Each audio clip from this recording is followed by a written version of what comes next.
Welcome to my channel. So kung wala pa mo nakasubscribe sa aking YouTube channel, please like, share, and subscribe and hit the notification bell para ma-notify mo sa tanan ako mga video. So for today's video guys, kita mo ano, 'di ba nagpakagud ta? Di napakagud eh. Nagpagaling ta og pilit. So kana nga pilit ako nang gipagaling nga kanang magama gyud nato og palitaw. So pino na siya kaayo. So mo ne magama tag palitaw guys. So unahon nato is ibutang nato ang ato ang ginaling na pilit. Unya ato ang butangan og tubig. Okay, mekos-mekos. Mekos-mekos na.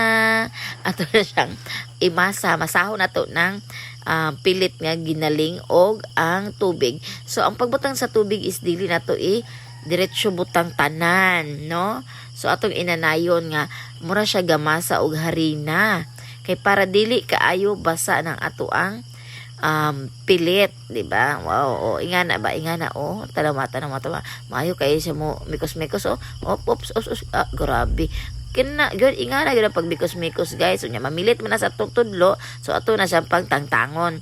So, unya, pwede man po ka magkuha og kanang pilit, kanang pilit nga ginaling nga wala pa mabasa katong powderize pa nya imong ibutang sa imong kamot para sa ano kwa gamay daw nya imo nang lugod-luguro ng harina sa imong mga tudlo kadiba dali kay natangtang di ba teknik na guys, teknik nga para matangtang og dali ng ato ang namilit ana nga pilit di ba ang pilit namilit sa atong tudlo. Sige. Okay, sige na to ng masa. Sige masa. Hantod na mura siya fluffy or mga pliable na siya ang ato ang gimasa nga pilit nga ginaling. Diba? Ply na. Pag man ana, maginahinay tagama og mga balls nga gagmay. Diba? Kung magama tag palitaw, ato sang i-divide siya og mga gagmay balls kay para dali na nato siya ma-flatten ang ato ang palitaw later di ba paspasa kay nagaman yung inahan og balls anada kay magama wow okay kayo anada kayo paspasa bitaw ingana on jud na nato pagama guys atong igaman sa sila og mga balls nga gagmay kay para inig gama ato palitaw later ma-flatten nato siya og dali, di ba? Isa po nga teknik na kay para di magpilit-pilit kay kung atong gamuon na diretso nga, kung atong i-flat na diretso, magpilit-pilit man ako atong patong-patong. Pero para di magpilit-pilit butangan mo siya gamay nga katong powderized nga pilit. Ay para di magpilit-pilit ang pilit. Buot ra po ning pilit nga nagpilit-pilit. Bitaw guys, kinalamian man jud ikaon og palitaw. Taw na ko kakaog palitaw. Unya mo na nahuman naman tag lingin-lingin ang atong mga pilit diha, ato na siyang i-flatten kay para dali na siyang maluto, no? 'Di ba? While naggamataan na sa ato ang palitaw, kita nagpabukal na tadaan sa kaha kay para diretso na natong lunod ni atong palitaw sa atong kaha nga nagbukal-bukal. So lutuon rin siya guys, ini tubig ra. Di ba? Ingana nimo. Pero ang teknik unta diha guys, dili nimo siya kaayo nipis og pagka-flat kay para dili magisi ang imuhang pilit, hindi siya dali magisi bitaw.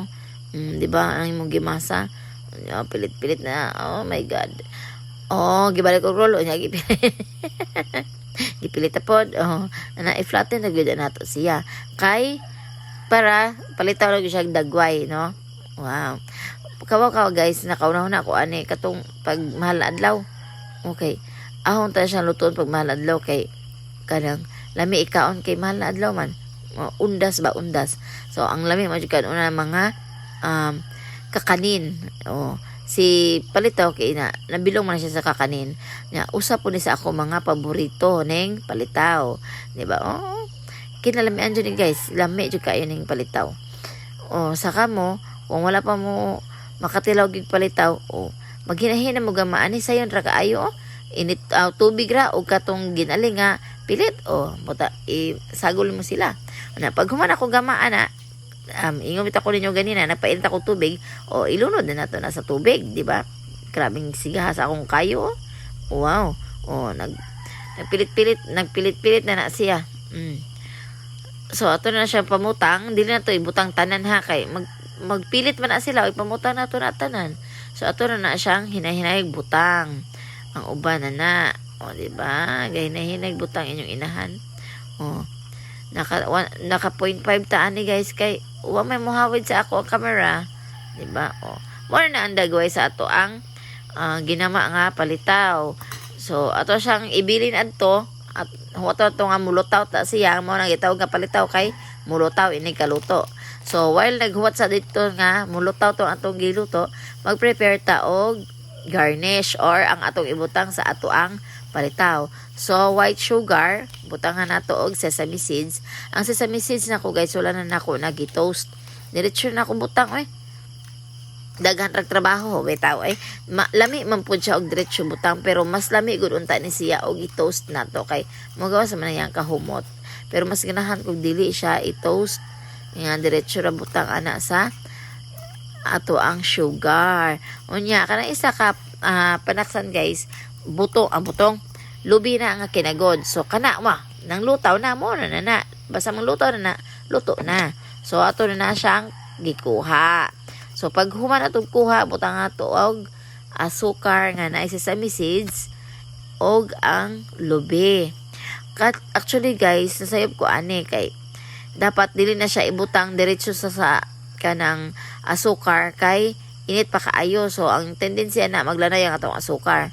Pero gani kay gadali man ko kay malate na ko sa akong trabaho, ako siya diretso. So ang resulta niya naglanay na siya. Naglanay ang asukar.